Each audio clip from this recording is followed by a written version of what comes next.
Hello అన్న, మీ పేరు? నా పేరు నార్పోగు వెంకట్. ప్రజెంట్ తెలంగాణలో రేవంత్ రెడ్డి గారి పరిపాలన ఎలా అనిపిస్తుందన్న?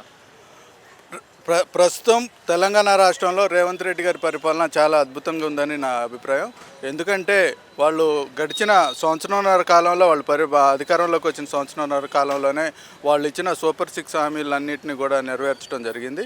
మహిళలకి ఉచితంగా ఫ్రీ బస్ ఇవ్వడం జరిగింది. అంతేకాకుండా రైతులకి గత 10 సంవత్సరాల్లో కేసీఆర్ చేయని రుణమాఫీ 2 లక్షల రూపాయలు రుణమాఫీ చేయడం జరిగింది.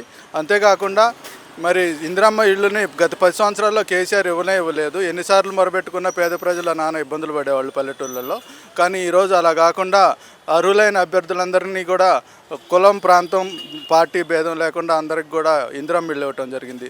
వాటితో పాటే రేషన్ కార్డులు, నిరుపేదలైన రేషన్ కార్డులకి తిండికి ఇబ్బంది పడుతూ చాలా నానా అవస్థలు పడుతూ ఉండేవాళ్ళు. అయినా సరే వాళ్ళకి రేషన్ కార్డులు ఎన్నిసార్లు మొరబెట్టుకున్నా కూడా కేసీఆర్ పరిపాలనలో ఒక్క రేషన్ కార్డు కూడా రాలేదు.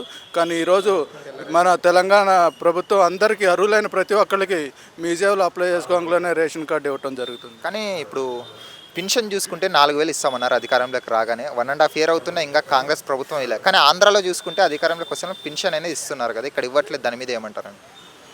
ఆంధ్ర ప్రభుత్వానికి సంబంధించి ఒక్క పింఛన్ ఒక్కటే అమలు చేసి మిగతా వాటిని అన్నిటిని కూడా తొంగలో దొక్కడం జరిగింది.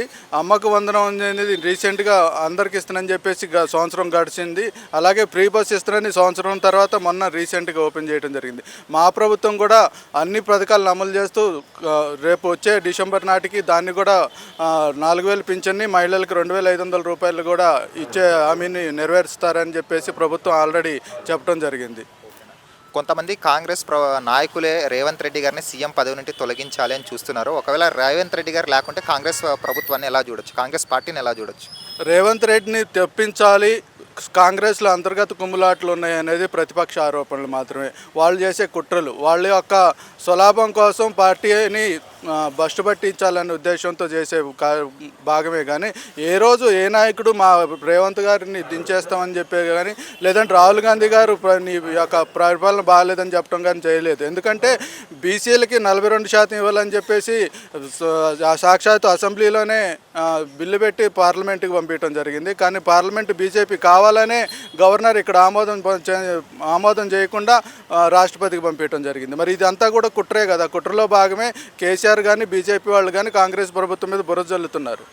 రాబోయే ఎన్నికల్లో ఏమైనా బీఆర్ఎస్ పుంజుకునే అవకాశం ఉందంటారా? కంబ్యాక్ ఇచ్చే అవకాశం ఉందా రాబోయే ఎన్నికల్లో? ఎట్టి పరిస్థితుల్లో లేదు. బీఆర్ఎస్ అనేది పుంజుకోవడానికి ఆస్కారమే లేదు. ఎందుకంటే కేసీఆర్ చేసిన పాపాలు ఈరోజు తనని కాలిరగొట్టి ఫామ్ హౌస్లో కూర్చోబెట్టడం జరిగింది. అదేవిధంగా కాళేశ్వరం కట్టిన 4 సంవత్సరాలకే కూలింది. కానీ కాంగ్రెస్ ప్రభుత్వం గత 50-60 సంవత్సరాల క్రితం కట్టిన నాగార్జున సాగర్ కానీ, శ్రీశైలం డ్యామ్ కానీ, ఎస్ఆర్ఎస్ కానీ ఎట్టి పరిస్థితుల్లో కూడా ఈ రోజుకి చెక్కు చెదరకుండా తెలంగాణ ప్రజానికానికి నీళ్లు అందిస్తున్నాయి. కనీసం అవి చూసైనా సిగ్గు తెచ్చుకోవాలి. కేసీఆర్ అనే పరిపాలన అనేది అసమర్థ పరిపాలనగా ఈరోజు ప్రజలు కాంగ్రెస్ పట్టం కట్టడం జరిగింది. బీఆర్ఎస్లోనే చూసుకుంటే కవిత వర్సెస్ కేటీఆర్గా నడుస్తుంది కదా, దాన్ని ఎలా చూడొచ్చు? అంటే అది ఏమన్నా ఒక రాజకీయ స్ట్రాటజీ అనుకోవచ్చు, మనం నిజంగానే మన విభేదాలు ఉన్నాయనుకోవచ్చు? అది రాజకీయ స్ట్రాటజీ కాదు, నిజంగానే విరోధాలతో పాటు అంతర్గత కుమ్ములాట్లోనే. కేసీఆర్ కుటుంబ పాలన. కుటుంబంలోని ఆ రోజే ఉన్న 5 మందికి, సంతోష్కి, కేసీఆర్కి, కేటీఆర్కి, హరీష్ రావుకి, కవితమ్మకి అందరికీ రాజ్యసభలు, ఎంపీలు, ఎమ్మెల్యేలు, ఎమ్మెల్సీలను చేసిండు కేసీఆర్. మరి మిగతా కొట్లాడిన తెలంగాణకు సంబంధించిన ఎంతోమంది అమరవీరుల కుటుంబాలు ఉన్నాయి, ఎంతోమంది తెలంగాణ స్వతంత్రం కోసం పోరాడిన కుటుంబాలు ఉన్నాయి. వాళ్ళందరికీ కూడా మరి తెడ్డు చూపి మరి ఆ కుటుంబం ఒక్కటే సంపదతో తొలితొగుతూ 1,00,000 కోట్ల సంపాదనని తెలంగాణ నుంచి కొల్లగొట్టడం జరిగింది.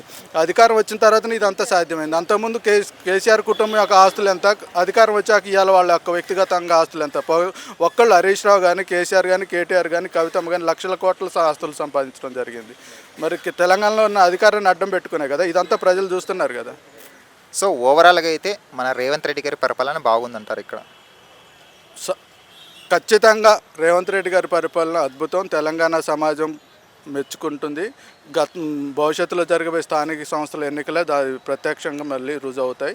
ఖచ్చితంగా అది నిదర్శనం తెలుసు. Okay, thank you. Hi friends, మా ఫ్యూచర్ టుడే ఛానల్ చూస్తున్నందుకు చాలా థ్యాంక్స్.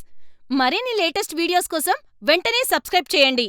అలాగే ఈ బెల్ని కూడా రింగ్ చేసేయండి. మా లేటెస్ట్ వీడియోస్ నోటిఫికేషన్స్ అన్నీ మీ మొబైల్లో వస్తాయి. మా వీడియోస్ మీకు నచ్చితే లైక్ చేయండి, షేర్ చేయండి, నచ్చకపోతే కామెంట్ చేయండి.